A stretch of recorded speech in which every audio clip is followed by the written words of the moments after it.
Hello everyone, and thank you for watching my video. Today I'm going to teach you how to make a buttonhole G-tube pad.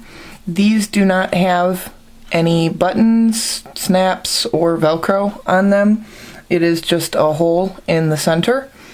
The reason that I like to make these is because they are very cost efficient and they are really quick and really easy. I think most people will charge you anywhere from $10 to $12 for 6 of them. Using this method, you can make 20 or 30 of them for $10 to $12. And they work just as good as the other G-tube pads. You just slide it over, pull it through, and you're done. Now, I like to use flannel fabrics as my backing fabric. I find it's a real soft, easy against the skin fabric. Your top fabric can be just about anything you want. And the middle fabric that I like to use is, it's 100% cotton. It's like a quilt batting, something that you would put in between a quilt. The exact name on the tag, I'm not sure if you can see that, is white cotton with scrim.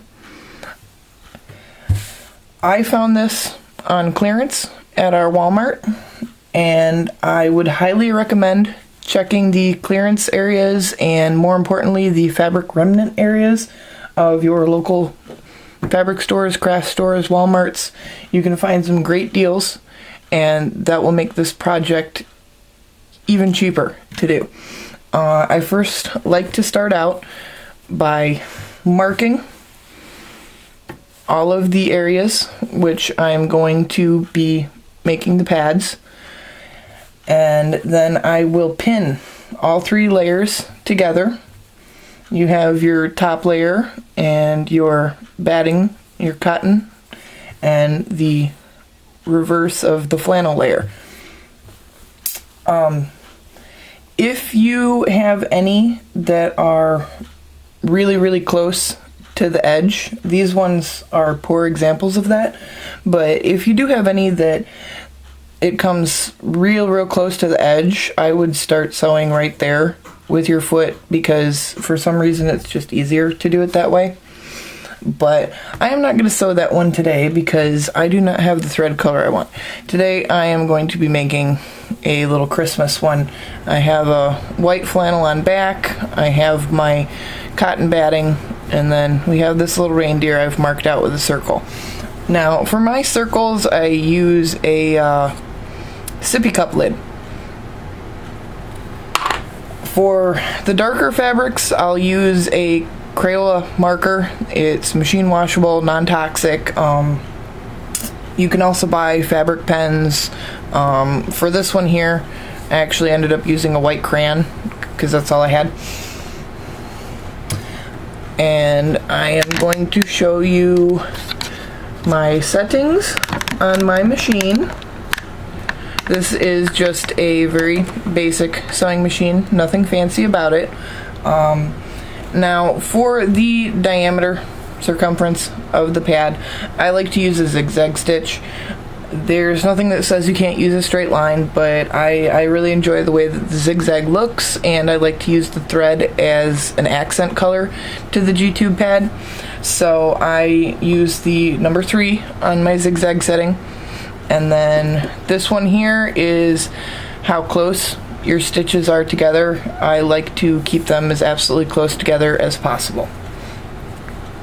So once you've got all your fabrics together, you're going to want to pin them so they stay there, and you can go ahead and start sewing around your pad.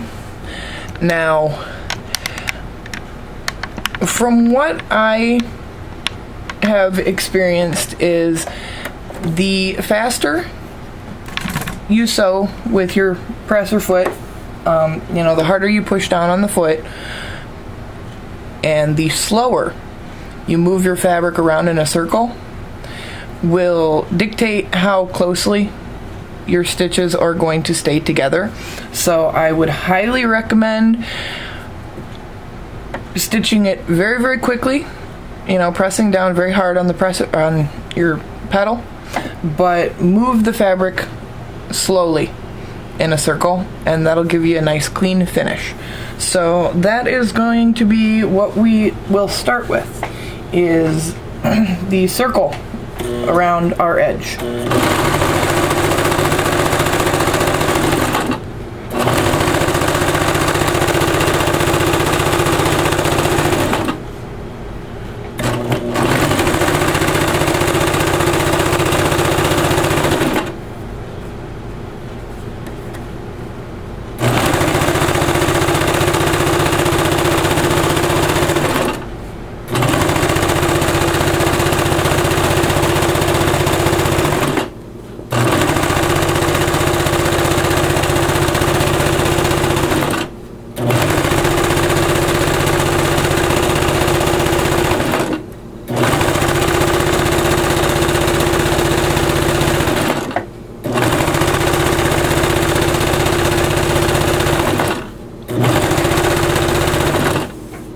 Now you notice when I first started I didn't backstitch, because when our two ends come together they will overlap.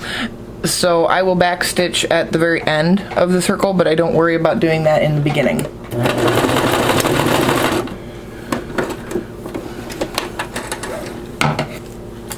So now I am done with that part of it, and we have the edge of the pad, and here is the back side of the pad. Now, like I said, I use a sippy cup lid to measure this. You can really find just about anything around your house that's going to give you the size that you think will work. Not to mention that it doesn't necessarily have to be a circle. I just know that that's the more common of the designs. So this is about 2.5 inches, just a hair under.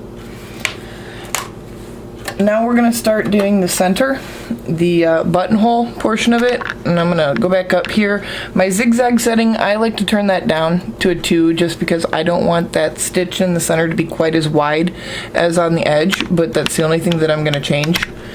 Now, when I do this, I really just kind of guess where center is and how long and how wide I want it to be. It's something that you'll get the hang of as you do this more. But I will measure it when I'm done, so you can kind of get an idea of what I do. So we are just going to sew a continuous rectangle in the center of this. And just like with the circumference, the edge of the pad, I'm not going to backstitch at the beginning because they're going to overlap when I'm done, and then I'll just backstitch then.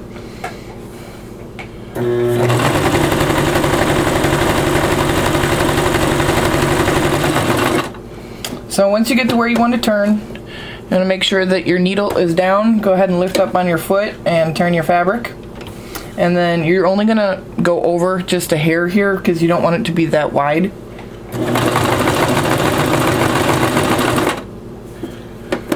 And needle down again, lift up, turn, and then you're going to go back up adjacent to the first side that you had done.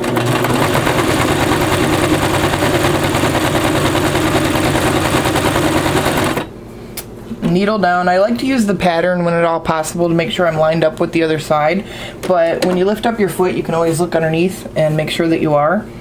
And needle down, you're going to go ahead and turn it again, and once you meet up with your beginning stitch here, you're going to go ahead and back stitch, and what you should end up is something like this, where you have the rectangle in the center here.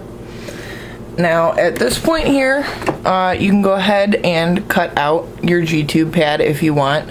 What you're going to do is cut as close to the edge of the stitch here as possible. Now if you do snip the stitch just a little bit, it's not a big deal. You can just stick it under your machine and stitch it back up and it'll be okay. Now in order to get that center of the G-tube pad, what I like to do is fold the pad in half, and you can kind of check on the inside here and make sure you got your lines lined up together here. And then you're going to take your scissors, put them right in the middle of that little square, and you're just going to snip enough to where you can fit your scissors in that little hole and finish it off. You don't want to hit the stitch that you had just sewn in the middle there.